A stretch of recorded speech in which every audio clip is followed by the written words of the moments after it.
तकलीफ़ होती है ना कि एक व्यक्ति जिससे हमने इतना प्रेम किया और वो छोड़ के चला गया, वो धोखा दे के चला गया, वो अपनी लाइफ में कहीं और जाके खुश हो गया और आप उस तकलीफ़ में रोते रहे।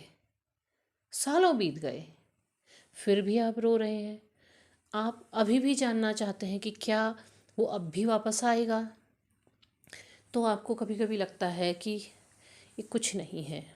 कभी आप ब्लेम करते हैं, आप कहते हैं कि नहीं कुछ नहीं है, ये प्रेम बस दर्द देने के लिए, तकलीफ़ देने के लिए, दुख ही दुख है और कुछ नहीं है।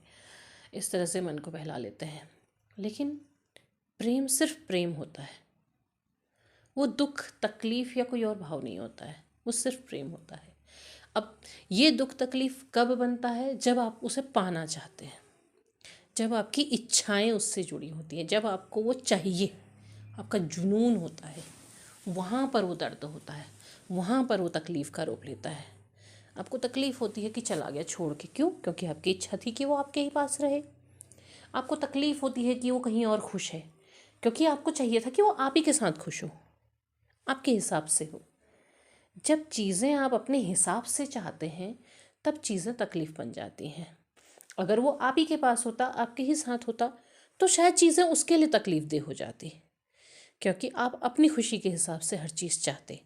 ज़रूरी नहीं है कि वो आपके साथ खुशी होता, और आपको ये लगता है कि नहीं मेरे साथ ही होता तो खुशी होती, या तब आप खुश होते कि वो आपसे बात करे, आपके साथ रहे, आपसे घूमे फिरे, आपकी इच्छाएं जो भी हैं वो पूरी करे। तो इच्छाएं जब पूरी नहीं होती हैं तो तकलीफ़ दे हो जाती हैं, कि तकलीफ़ होती है कि नहीं इच्छा पूरी नहीं हुई, मेरी बात उसने नहीं सुनी, मेरे साथ नहीं रहा, कहीं और खुश हो गया। तो ये प्रेम नहीं है, ये सिर्फ इच्छाएं हैं, मोह है, एक चाहत है कि बस मुझे मिल जाए। लेकिन प्रेम इनसे ऊपर हो जाता है।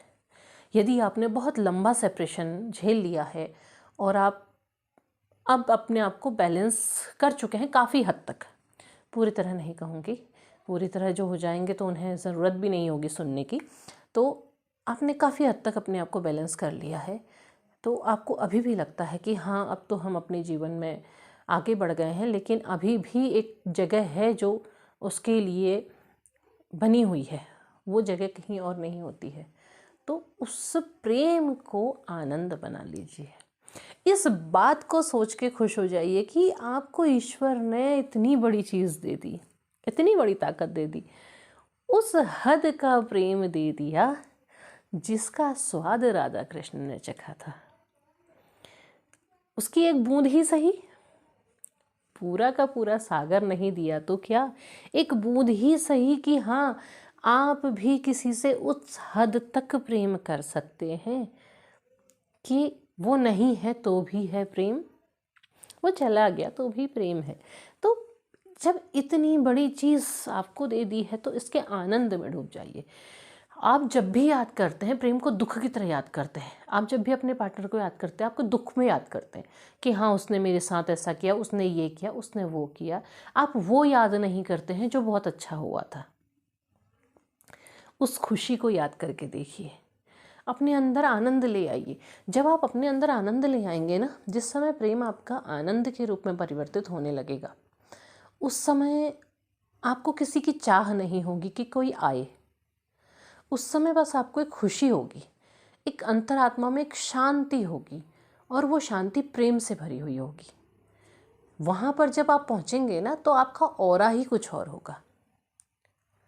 आप उलझे हुए नहीं होंगे, आप पूरी तरह सुलझे हुए होंगे, आपका विज़न क्लियर होगा, एक शांति होगी, एक सच्ची शांति होगी। और वो कैसे आएगी? वो उस स्वीकार्य से आएगी, उस एक्सेप्टेंस से आएगी जिसमें आप ये स्वीकार करेंगे कि हाँ मैंने प्रेम किया है, मेरे अंदर ईश्वर ने वो भाव भरा है और वो खुशी दी है, तो उसे मैं स्वीकार करती हूँ या करता हूँ, और मैं अब उसके साथ, उस खुशी के साथ चल रही हूँ। आपको अब यहाँ पर किसी के शरीर की चाह नहीं है, किसी की बातों की चाह नहीं है, आपको अपने अंदर एक आनंद है, बस उसकी खुशी है। आप देखते हैं ना, किसी सन्यासियों को देखते हैं ना कि अपने ध्यान में मगन होते हैं, बड़े खुश होते हैं, वो ईश्वर के प्रेम में डूबे हुए होते हैं। ईश्वर उन्हें मिलते हैं शरीर में, फिज़िकल बॉडी में मिलते हैं? नहीं मिलते हैं, लेकिन ये खुशी होती है कि हाँ, ईश्वर से वो प्रेम है, वो भक्ति है, बस वो भाव है कि ईश्वर मेरे अंदर विद्यमान है और बस उसी बात की खुशी है कि वो मेरे अंदर है। तो आप जब आप ट्विन फ्लेम जर्नी में स्पेशली, तो आप अपने प्रेम को उस खुशी तक ले आइए ना, वहाँ तक ले आइए। ये परम आनंद की सीढ़ी है। वैसे मैंने बहुत पहले ये वीडियो बना दिया है, लेकिन यहाँ तक पहुँचने के लिए बहुत सीढ़ियाँ चढ़नी पड़ती हैं। तो आपको वहाँ तक लेकर के आना है, वो उस एक्सेप्टेंस को ले आना है।